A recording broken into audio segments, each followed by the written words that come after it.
Bumabiyahe po ako ngayon, February 12, 2025. Pangatlong araw po simula ng matinding baha noong Lunes, February 10, 2025 sa Puerto Princesa City. First time po na nangyari na nagkaroon po kami ng baha na talagang lubog na lubog po ang Puerto Princesa.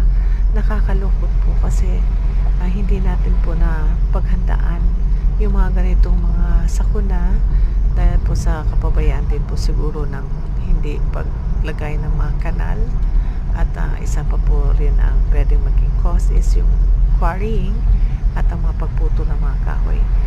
Habang nagbabaybay po ako dito sa famous na Acacia Tunnel, may naiwan pa po rin po mga tubig na galing sa baha sa kanang bahagi po ng daanan na to. Ito po ay papunta rin ng south at alam din natin na ang south ay tinamaan